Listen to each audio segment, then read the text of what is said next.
I was convinced that there was no way to live a completely happy life. And if I couldn't live happy, I didn't want to live at all. It began with a divorce, a broken home. And I believe that through that, my mentality began to form and began to develop a sense of rejection because I didn't understand. I was a small child and didn't understand adult things. And so I felt the breakup was all about me. That sense of rejection just really grew. I began to perceive myself as a burden to other people. And so I would take little bitty comments that were relatively insignificant. I would make it into a really big deal. Those little seeds in my life, I began meditating on over and over. And as I grew, the rejection began to grow. What is wrong with me? And so I believe that the only answer for me was to end my life. I walked to my mother's room thinking I don't want anyone to see me because I'm so determined to end my life, to end the void, to end the suffering, to end the loneliness, that nothing was going to stop me. I began crying out and I began screaming out to God, God, forgive me. And the gun went off.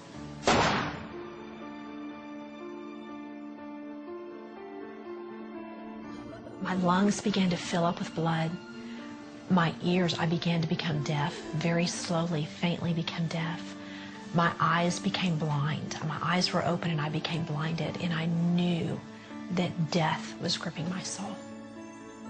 And then all of a sudden, I felt myself, my soul, leave my body, and I instantly began falling and falling. And at that moment, I knew I was no longer in control of my destiny. And I ended up in a place that was complete torment. And my body was burning. I no longer was lonely. I was no longer depressed. I became depression. I became loneliness. I became a tormented being of fear. And as I began looking out and I saw all of these other people and everybody was screaming in pain, the mutual thing that everyone shared there was their desire to scream out to everybody on earth, do not come here. Acknowledge that life is about Jesus Christ. Eternity is real, and hell is real, and heaven is real, and how you live your life will determine where you go. And everybody cried out that their loved ones would hear the truth. I saw the hand of God literally come down, and at that moment I knew that he was coming for me, and his hand picked me up. And instantaneously, I was no longer a being of tormented sin. I now was a being cleansed, and God took me over the heavens. It was beyond peaceful and gorgeous and magnificent. However, I was not allowed to stay, and I was certainly not allowed to see anything specific, but I was able to feel his presence in his entirety. I was able to feel perfect serenity.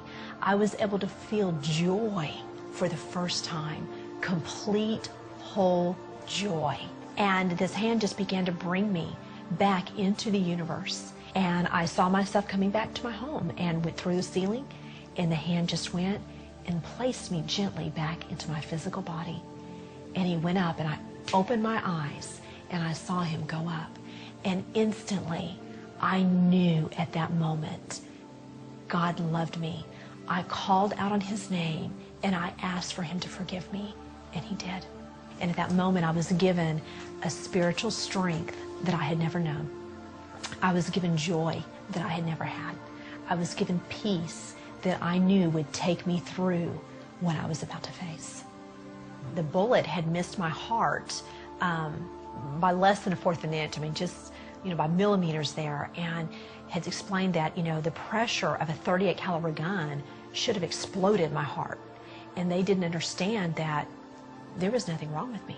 They had broke a few of my ribs, and that was all. When you leave this earth, you are going to do one or two things. Either you are going to be transformed into a being of sin and torment, or you are going to be transformed into a being of light and love and joy. And it is a personal responsibility who and what you are going to be transformed into. And I had to learn how to take on the responsibility and quit blaming others for my mental and emotional condition. Now I'm full of joy. Now I am full of peace. I am who God says I am. I am loved. I am adopted into the kingdom of Christ. God sees me that I am His child, and all that He has is mine. I just have to be able to receive it. And I have to be able to recognize and replace my junk with His greatness. As long as I stand on the promises of God and I allow His presence in my life, I can conquer anything, and I can go through my problems with peaceful sleep. I can go with them with joy and strength beyond all comprehension, and I can come out on the other side full of hope and of victory in Christ.